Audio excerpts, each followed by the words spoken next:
All right, so forgive me if I look a little disheveled here. I'm trying to get all this done at once.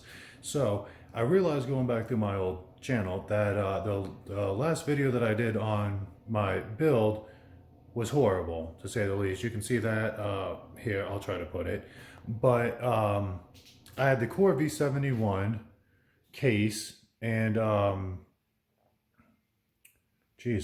8350 FX CPU, and then a 970 WindForce GPU. And that video just did not come out the way that I wanted. It did not age well. Like, nothing at all came out good about that video. But unfortunately, it was my main page video. So it had the most views, and that's bad. That's bad branding there. So I actually want to give an update because I've been able to go through, and it's obviously a lot later now, been able to go back through and get the actual upgraded build on what I wanted. So I kept the Core V71 case. They actually redid the case style, and I got the new case style. And then I was able to pick up Intel i9 11900K,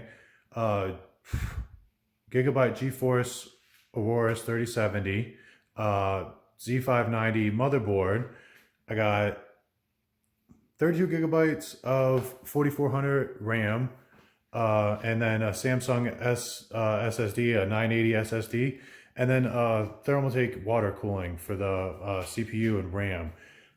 So yeah, let's look at that. Let me switch this over real quick. All right, so this is the stuff for the build. We got our Gigabyte GeForce RTX 3070 Aorus Master.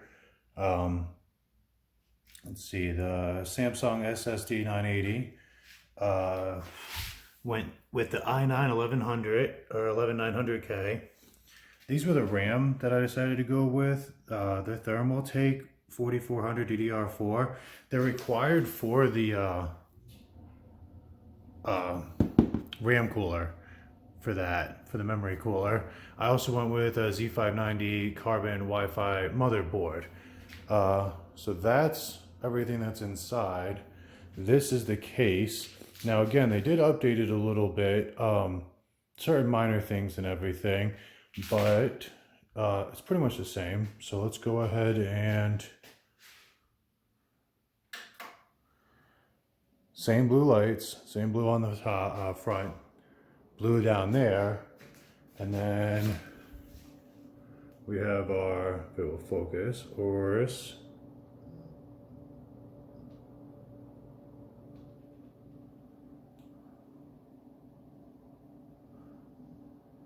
And that's the water cooler, RAM cooler.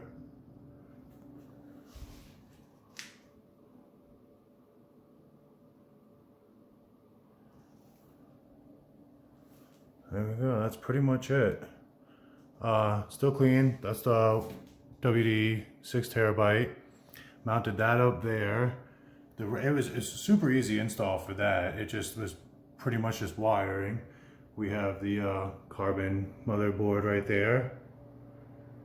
And then obviously our Aorus. Let me see if I can get, here we go. And then the rest of the RGB there. So, not too bad. And as you can hear, super quiet. So let me try to get a shot here for the cover. Bam. All right, so that's the current update of the build. So yeah, that's the new updated build. Like I said, the old one was still an MSI board. I forget which one. Yeah, I forget which one. And then let me do say, if you end up watching the old video, I did have a Provix keyboard, Apivia, whatever, Warlock, power supply, and then a Loooong mouse, and those did not last long, surprisingly. They did make it a little bit, but was not impressed with the overall. The power supply, the colors obviously ended up dying very shortly in. It would just randomly change color. The button no longer cycled it. and just other miscellaneous issues with quality for that. So I have ended up, or I did end up going and grabbing some Razer products. I got the Black Widow keyboard as well as the Death Adder mouse. And yes, those are old as hell, and I am still using them. Not a problem whatsoever. It's held up very, very well. So let's see what other peripherals. I do have the Thrustmaster T150 Pro wheel that I also use for this. A couple of Oculuses that are hooked up to it, and a Thrustmaster. I forget what it's called. The HOTUS 4, I think, T-HOTUS 4. And that's about it. PlayStation controller, Xbox controller, typical attachments. I do have a benchmark video of everything that, well, not everything, but of a few things that I have that have been able to be benchmarked. I'm gonna put that somewhere if I can. And that's it. Hopefully I will see you again.